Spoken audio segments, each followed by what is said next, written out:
ADHD reWired, episode 543. Since 2014, this has been the podcast for ADHD adults who have really good intentions and a slightly wandering attention. I'm Eric Tivers. I'm a licensed clinical social worker and an ADHD certified clinical services provider by training and a coach by design. I am your host, and I have ADHD. ADHD Rewired is more than just a podcast. We are a community. Visit us at ADHDrewired.com to learn more about our award-winning coaching and accountability groups, one-on-one coaching, one-on-one therapy if you are in Illinois, adult study hall, our membership community for virtual co-working, sign up for our monthly live Q&As, and get additional resources, including any links mentioned on today's show. You can also support us on Patreon and sign up for our email newsletter, all at ADHDrewired.com. We are wired for connection, and you are not alone. And if this is your first time listening, welcome home. Remember to hit subscribe or follow on your podcast app so you never miss an episode. We know that starting is the hardest part, so let's get started. Hello, and welcome back to ADHD Rewired, where we explore the many facets of being an ADHD adult. I'm your host, Eric Tivers, and today marks a new beginning. If the first 10 years of this podcast were to be considered our first season, then consider this the premiere of season 2. And with this new season, we are embracing change, shifting to a seasonal format to bring more depth to our discussions and to ensure sustainability on my end. Now, today's episode is particularly close to my heart as we're going to be talking about recovery from burnout. Now, after a decade of weekly episodes, only missing 2 weeks in all of that time, I hit a point where I realized that pace was no longer sustainable. So this episode is all about recognizing the signs of burnout, making necessary changes, and the tough lessons learned along the way. Whether you're feeling this yourself or you've been there before, this episode is for you. So let's dive in and start this new chapter together.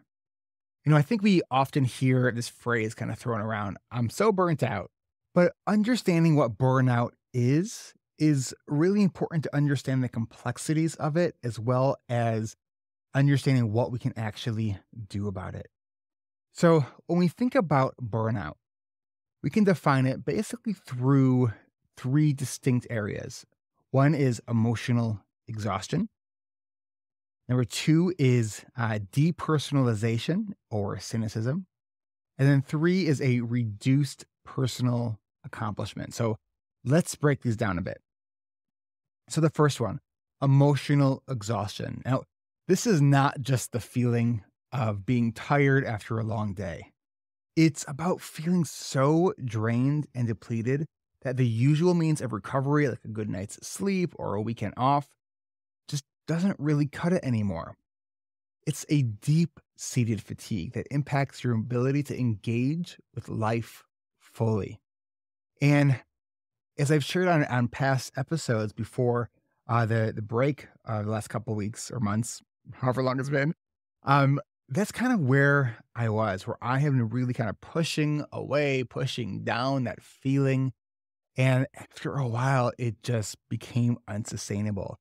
And so while I wasn't necessarily planning on taking as long as a break as I did, what I kind of realized is I really needed it. And I allowed for it because I was starting to feel that healing and I knew I needed a bit more.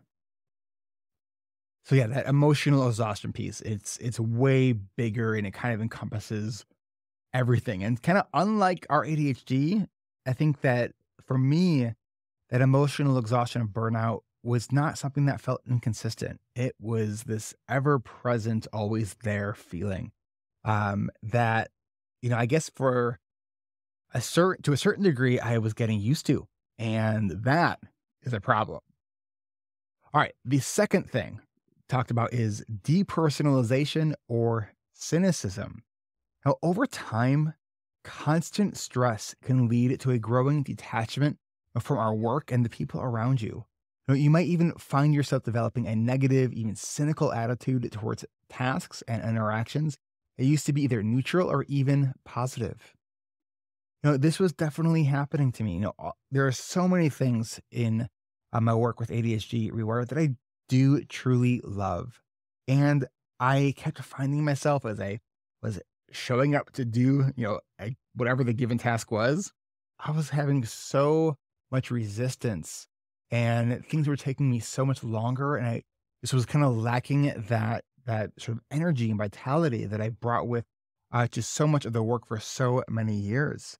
Um, and so I was just kind of feeling, I don't know, just kind of discouraged. And, there were times where I was feeling kind of cynical, just about even continuing what I was doing. And what I really needed was some real rest. And we'll talk about that in a little bit.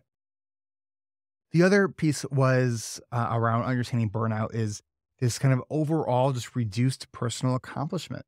This can involve significant drops in our sense of effectiveness and satisfaction with our achievements. You might even feel that no matter how much effort you put in, it might never quite feel like enough. Now, that can often be something that's more connected to systemic shame, living in a very ableist society or ableist world. But that feeling of like it's not enough and comparing it to what you were doing at one point. I saw that not only was my productivity kind of plummeting, I was kind of indifferent to it. And that was really frustrating as well. That was part of how I realized that this is more than just, oh, I need a vacation. This was something much deeper uh, that was burnout. And I knew that, from just talking to so many different people over the last year or so, that if I did not start to really, really address this issue, um, I was gonna, I was gonna be in trouble. Like I was seriously going to be in trouble in the sense that, like, I don't know what would have happened. Like the idea of, we all had those days when the things that we usually do without much difficulty feel impossible. Well, I guess almost all of my days were starting to feel that way. So when we think about this idea, I actually did a virtual summit for the ADHD Toolbox a couple weeks ago, and the topic that I chose was the inconvenient truth about burnout. And this is really the first time I kind of organized some of my thinking around this. And I got asked this question about, well, how do you diagnose burnout? Well, diagnosing burnout involves more than just identifying the symptoms. It's about understanding the roots of these symptoms.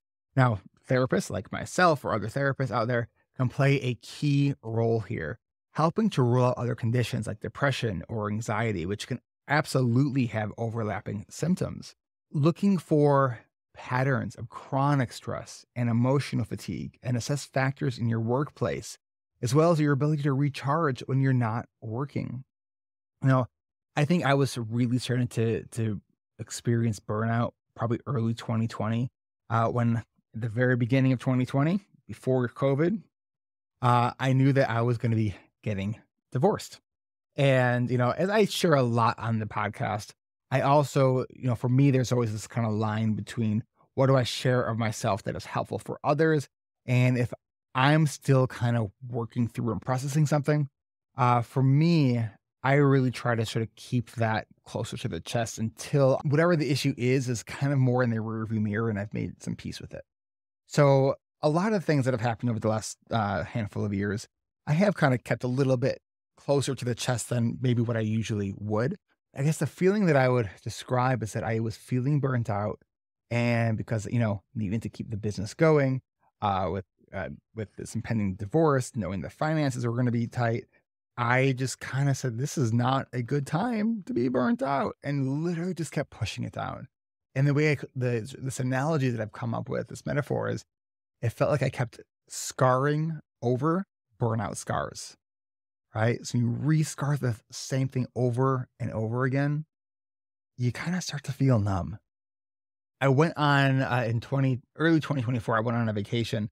I went to Mexico to see fish for the second time ever. I saw them back in 2022 in Mexico. I did not get the restoring recharge that I really needed from that trip. There were other complicating factors in there. My partner at the time that I went with was also having some mental health stuff, and I just really wasn't able to hold space for my partner, and I almost like resented that they were getting emotional.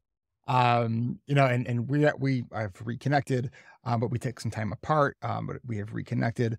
And, it's really, part of this is burnout. Part of this is also, I've shared on this podcast that since it's been a little over a year, I've been doing EMDR therapy for complex PTSD.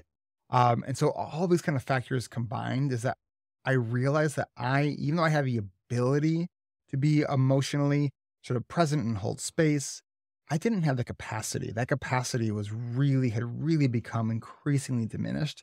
And that was affecting many, many areas of my life. Over this past summer, one of the most kind of illuminating moments I had for me came after I did a motorcycle trip to see fish in Indiana for 3 nights, and I went by myself. And I've always identified as an introvert, and a lot of people find that surprising because I can be very outgoing. But being outgoing doesn't necessarily mean that you have that you're energized by being around people. But it was on this ride back, taking the back roads, where I actually really understood what that actually meant for me, what that need to introvert, almost as a verb, really meant for me. There's something about, I guess, the quiet of less traveled roads and the rhythm and the experience of being on the motorcycle that for me just clears my mind. And as I wound my way through scenic roads, away from the highway, I had this moment where it was this strange yet vaguely familiar feeling, and it was this feeling of just layers and layers of stress kind of melting away. And it was replaced by this kind of profound mental spaciousness. Now, this wasn't just a break from routine, it was a deep meditative reconnection with myself, facilitated literally just by the hum of the road and the space to just be, to be without having to be responsive or, kind of on call to anybody other than myself. And that ride home really crystallized something vital for me, that realization of how much more introverting time I genuinely need to recharge and function at my best. Anyway, since then, I have made it a priority to integrate meaningful alone time into my routine, ensuring that I have this space, that mental space to thrive and not just survive. And that's been a really big shift for me. I would experience often this sort of feeling of mental fogginess, after I had too many meetings in a day, and sort of recognizing the impact and not just like the immediate impact, but that sometimes having a day of a lot of meetings can affect me for several days afterwards. And so I'm being way more choosy now with my time, both in work and my personal life. Protecting my alone time is critical. And it's been a critical part of coming out of this long period of burnout that I do now feel. I wouldn't say I'm fully out of the clear in this, but I feel I'm at a much healthier place where I feel spaciousness and I feel vitality. But I cannot take my eyes off this idea that we've all heard in maybe the land of productivity that you can't really manage time, you can only manage energy. And that has never really resonated more true for me than it has recently. So, a couple other things I want to share. So I know I'm getting a lot of emails about our next coaching group. We are currently in our fall season. We did fill up this season, so which is great. We just had one. We're doing one section this season. But in line with my own realizations about the need to kind of slow down, I've decided that I want to put more space between our coaching seasons. The hustle of running a group, starting registration mid-season, and then launching into a new season just 2 weeks after the last one. At this point right now in my life, it has just proven to be unsustainable. So going forward, what I'm going to try to do is take a more measured approach. The hope is that this will not only help me maintain my energy and focus, but will also enhance the quality and impact of each coaching season. It means that I can take a moment and breathe and reflect and prepare properly for each new journey together. Because I truly believe that this change will be beneficial for everyone involved, ensuring that we're all ready to engage fully with a fresh, energetic perspective. You know, I think at one point I kind of was looking at our registration cycle and, the more sort of uh, sessions and seasons we can squeeze into a year, the better the bottom line. But another huge realization that I've been having around burnout is that if the bottom line is the only focus, I'm focusing on the wrong things. As someone with ADHD, when we experience success and, with ADHD rewired, I felt so just grateful and, kind of almost got, I don't know if I want to say the word addicted, but kinda to the success that I was having because I kept wanting more and more and more and doing more groups and, and all that. And, it's all right for a sprint for a short period of time, but I'm realizing so much more now that that is so unsustainable for a marathon. And I'm 44. How old am I? No, I'm 43. Going to be 44 years old next month, and I still have 20 plus years of work ahead of me. So if I'm going to do work that I love, and I think that is so important as a person with ADHD that we do the work that we love. I I have to slow down. And that might mean changing some lifestyle things that I'm kind of reevaluating and reexamining so many things in my life. I think that when I did that telesummit where my talk was the inconvenient truth about burnout, that was kind of one of my thoughts around why I called it that. Because I I enjoy having money in the bank where I don't have to worry about money. I think most people would say that they do, because what does that do? That gives you choices, that gives you freedom, that allows you to hire people to do things that aren't, your strengths. Right. So like, yeah, I want to build wealth, all of that kind of stuff. But I also realize that this hustle to constantly doing more, I am reevaluating that big time. And that's a pretty significant shift for me. There is more to life than making money. And so I'm kind of looking at a bunch of different things right now as I'm trying to figure out how do I rebalance not just my accounts, but my energy and my life as a whole as I continue to do this work that I love, while doing it in a sustainable, healthy way. In the next season of our coaching groups, I think we're probably going to aim for end of January, maybe early February. Um, so, but I'm right now I'm in the midst of our fall season, and like, I'm not focusing on registration for the next season yet. I'm focusing on being present with the members of my group and my community. So one of the things that I want to do as well is, you know, being able to bring more attention to our adult study hall virtual co-working community. One of the things I've been doing for the last several years in our alumni community is I lead these yearly planning sessions. It's typically 5 weeks of sort of guided and facilitated planning workshop sessions. For years, people have been telling me, in my community that I should offer this as a standalone thing. So here's what I want to do. Any member of Adult Study Hall, so you can sign up right now, you can sign up today, can join me starting Wednesday, November 20th. And we're going to do this for 5 consecutive Wednesdays at 2:30 Central, that's 12:30 Pacific, 3:30 Eastern. So it's going to be November 20th, 27th, December 4th, 11th, and 18th. And I'm going to walk you through all the stages of yearly planning. These sessions will all be 75 minutes with the exception of the final one, which we'll do a 2-hour session.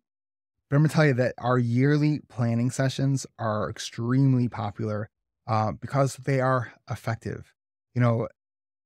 Being able to think about what kind of year do we want? what do we want to be focusing on? What are the themes that we want to be kind of centered around? What do we not want to be doing? So we take a look at all these different domains of life, from work to our relationships to our hobbies and recreation to our to wellness and our physical and mental health, our finances. All of we look at all these domains. We'll be talking about themes for the year, priority goals for the year, and really how to identify organizing your year around your values and what's important to you right now. So there'll be no additional charge to access this, and we will also make the recordings available as well for all members of Adult Study Hall. So now is a great time to either join for the first time or come on back if you were once a member and you've let your membership lapse. And you can join monthly for just $19.99 a month. Or I'm going to be offering something here, announcing this for the first time. You could also sign up for an annual plan, which I still have to set up, but by the time this comes out, that will be set up. I'm going to offer an annual plan where you can commit to being a part of our Adult Study Hall community for $150 for the year. It comes out to only $12.50 a month. So that's a great deal. And we're going to be having more and more things available in our Adult Study Hall community. I think that's all we got here for today.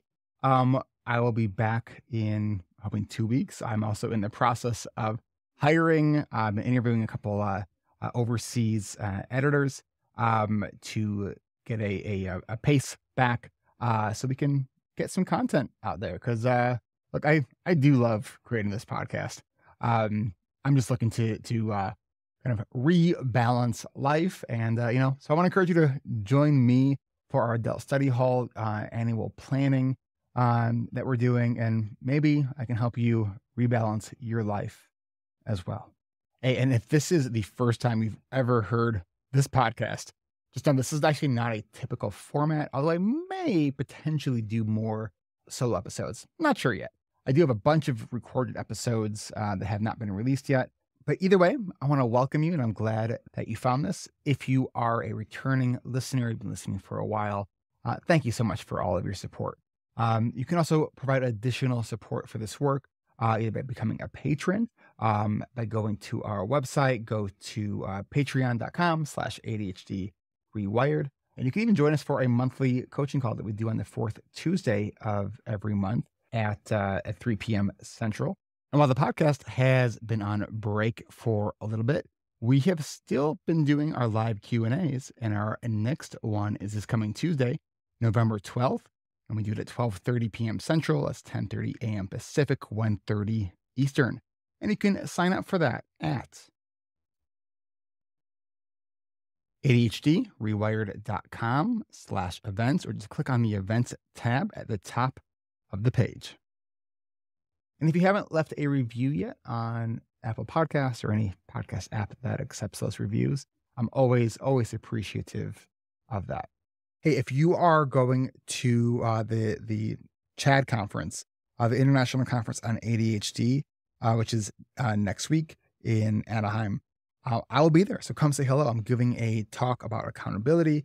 I'm going to be part of the Innovative Programs session regarding our coaching groups. I'm going to be co-facilitating a queer support group. And I'll also be in the talent show. So come find me. And I also understand that there's a pickleball court at this hotel. So I'll be bringing my pickleball paddle. And if you're up for a game, come find me and reach out. All right. Thank you. Thank you so much for listening.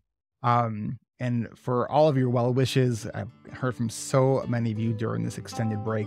And we're looking forward to getting back to regular episodes, looking at probably every other week. We're going to continue this life where we experiment and learn and grow together. Because the one thing I know, talking to you right now, that you and I, that we can do hard things, and we don't need to do them alone. Take care of yourselves. Take care of each other. I'll catch you next time.